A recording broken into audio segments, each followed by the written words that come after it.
Alors Ito, c'est une femme qui a tout réussi dans sa vie ou presque.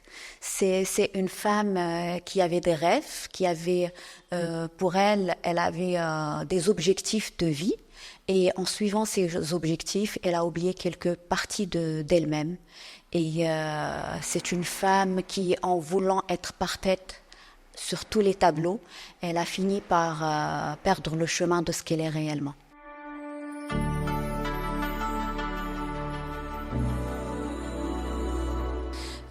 Au fait, Ito, c'est cette ligne que j'ai pas envie de franchir.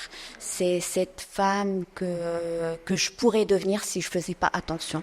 Ito, c'est une femme qui veut rentrer dans toutes les cases et qui finit par passer à côté de sa vie. Donc, Ito, c'est un peu le signal d'alarme pour moi.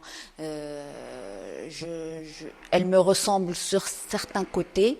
Elle est complètement différente de moi sur d'autres plans. C'est aussi une façon pour moi de dire les choses que j'ai su éviter dans ma vie, que j'ai les combats que j'ai livrés et que j'ai réussi, les obstacles que j'ai réussi à franchir.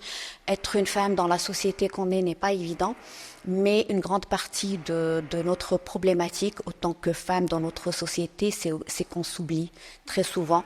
C'est que on finit par vouloir faire plaisir à la femme qu'on est, à la professionnelle qu'on est, à être à la mère parfaite, l'épouse parfaite, la professionnelle parfaite. Ce n'est pas possible. Il faut faire des choix.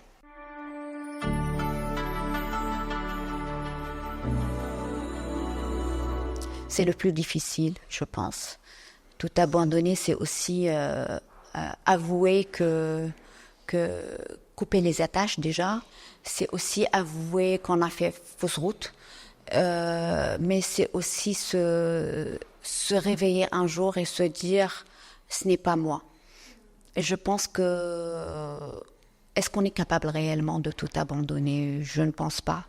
C'est vraiment, moi je le dis souvent, c'est vraiment cette phrase que disent les grands-mères,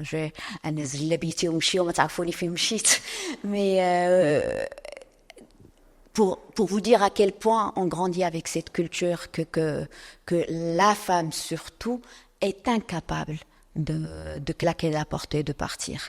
Elle est parce qu'on nous inculque le fait qu'une femme, elle est faite pour endurer, pour être patiente, pour subir par moments, mais tout claquer et partir, tout abandonner et partir, couper les ponts et partir, c'est pas une réaction qu'on attend d'une femme dans nos sociétés.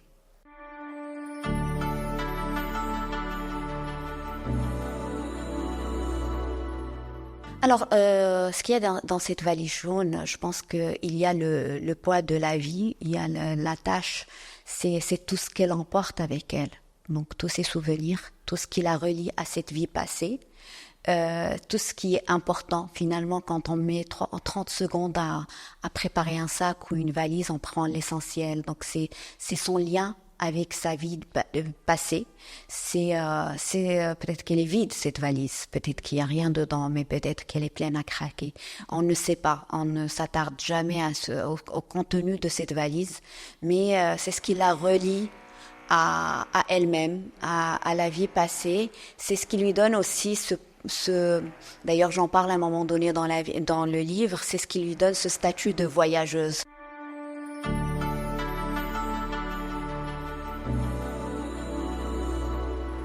Oui, oui, je pense que on n'est jamais dans la totalité des choses.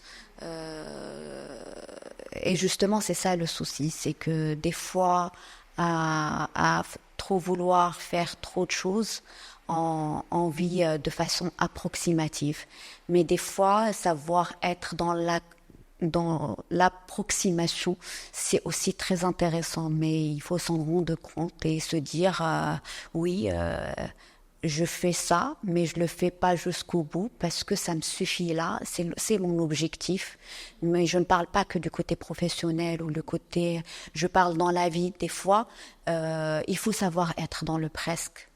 Il faut savoir sur quel point on tient à être dans le 100%. et sur quel point on peut être dans le presque pour pouvoir être dans le 100% de ce qu'on est.